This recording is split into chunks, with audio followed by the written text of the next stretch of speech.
vídeo anterior, nós começamos a ver como construir gráficos em 3 dimensões, certo? Como, por exemplo, esse que nós temos aqui na tela, que foi exatamente o que nós fizemos no vídeo passado. E aqui, vamos continuar um pouquinho nesse assunto. Hoje eu quero mostrar como construir gráficos de superfície. Bom, então vamos fechar esse gráfico. Para isso, tem uma adição que nós vamos precisar fazer aqui. Eu vou então manter essas duas listas x e y e eu vou querer alterar então a lista com os dados de z. O que eu vou precisar fazer aqui, eu vou precisar importar o NumPy como NP, que é de costume se fazer, certo? Bom, vai ter vídeo em breve aqui no canal sobre o NumPy, então não se preocupem sobre isso. Eu não vou precisar mais então dessa lista para z, certo? O que eu vou fazer agora, eu vou redefinir as listas x e y utilizando um comando do NumPy que é o mesh grid. Então, para mostrar o que esse mesh grid está fazendo, primeiro eu vou tirar esse comando daqui, nós não vamos mais precisar. Bom, se eu executar o código, claro, o gráfico vai aparecer vazio, né? Não estou construindo nada nele, não estou plotando nada. Mas nós podemos, então, visualizar agora as variáveis x e y. Então, olha só o que aconteceu aqui. Eu, essencialmente, transformei essas listas, x e y, eram listas unidimensionais, e o comando mesh grid está transformando essas duas listas em matrizes, essencialmente.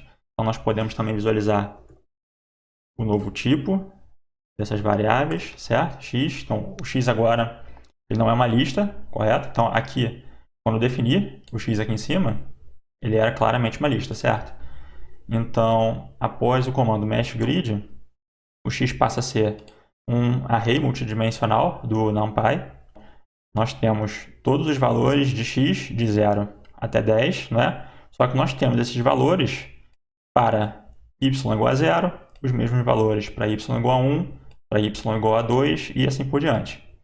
Então, basicamente, nós temos uma combinação de todos os valores possíveis de x para todos os valores possíveis de y, formando exatamente essa matriz que nós estamos vendo. E a mesma coisa acontece com a variável y, né? O y agora não é mais essa lista, como eu defini aqui, assim como aconteceu para o x. A diferença é que os dados para y não estão organizados nas linhas, mas sim nas colunas, certo? Então, nós temos todos os valores de y para cada um dos valores de x, tá bom? E agora, então, finalmente eu vou poder calcular o z que eu quero. Então, por exemplo, eu vou querer construir uma superfície z que vai ser x ao quadrado mais y ao cubo. Sem esse espaço aqui, tá? Reparem que esse tipo de operação aqui não seria possível com as listas x e y originais, mas com os arrays do NumPy é possível fazer essas operações. Então eu vou plotar essa superfície com o comando x.plot_surface e vou informar, claro, x, y e z. E aqui está a superfície que foi construída a partir daqueles dados, certo? Então, essa é a superfície, x ao quadrado mais y ao cubo, certo? E a gente pode customizar um pouco esse gráfico utilizando uma escala de cores associadas ao eixo z, né? Vocês já devem ter visto algum gráfico desse tipo, né? Então, valores menores de z vão estar associados a uma cor, valores maiores associados a outra cor, né? E a gente vai ter uma legenda para identificar esses valores. Então, para isso, tudo que eu preciso fazer é utilizar fig.colorbar. O que eu preciso, então, informar para essa função? Eu preciso dizer qual gráfico que essa barra de cores, né, vai estar associada. Para isso eu vou dar um nome para esse gráfico, vou chamar de sup, de superfície. Então, vou informar essa variável sup. E essencialmente é isso. Aqui, então, primeiro, nós temos essa barra de cores que não tem relação nenhuma com a superfície, certo? Para corrigir isso, nós precisamos fazer mais uma importação. Eu vou importar dessa vez do matplotlib. Eu vou querer importar os mapas de cores. E vou utilizar esses mapas de cores aqui no comando plot surface. Esse comando ele tem um parâmetro que é o cmap, onde eu vou justamente especificar qual mapa de cor que eu quero utilizar nesse gráfico. Então, vou utilizar o cm, que eu acabei de importar ali em cima, ponto, por exemplo, viridis. Viridis é o nome desse mapa de cores que foi utilizado na barra. Tá aqui. Então, agora sim, o gráfico e a barra estão correspondendo, certo? E o matplotlib ele tem não somente esse mapa de cores, tem uma série de outros. Por exemplo, temos também mapa de cores greens. Reparem que o G é maiúsculo, certo? Então, nós vamos ter esse gráfico em vários tons de verde diferentes. E se vocês quiserem, na verdade, ver outras opções, é só procurar no Google matplotlib color map. E o primeiro link vai ser a própria página do matplotlib, onde nós vamos ter aqui, claro, uma série de informações sobre como o matplotlib utiliza os mapas de cores, certo?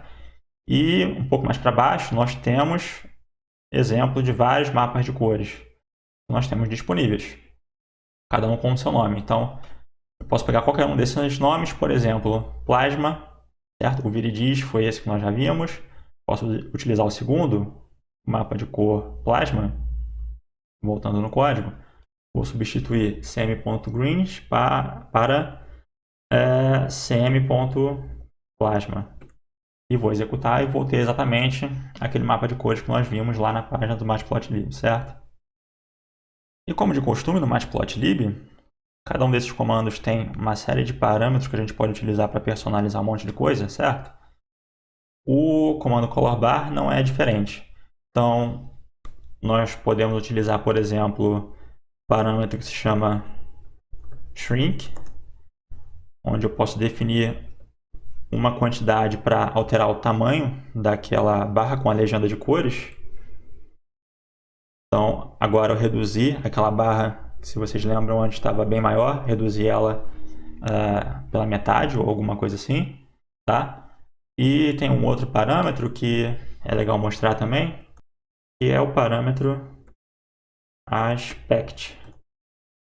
Vou utilizar 10, por exemplo. Esse parâmetro vai definir o que se chama razão de aspecto da barra, né? Ou seja, eu estou dizendo aqui que eu quero que essa barra seja, que ela tenha uma altura 10 vezes maior do que a largura dela, certo?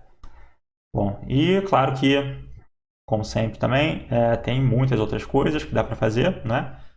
Com o plot surface, com o color bar, né? Mas se vocês quiserem alguma coisa mais detalhada, sempre dá para encontrar lá na página do matplotlib, né? Lá tem muitos detalhes sobre tudo que o matplotlib é capaz de fazer. Bom, e sobre esse vídeo, eu acho que a gente pode encerrar por aqui, certo? Então, vou ficando por aqui e no próximo eu vejo vocês. Até mais!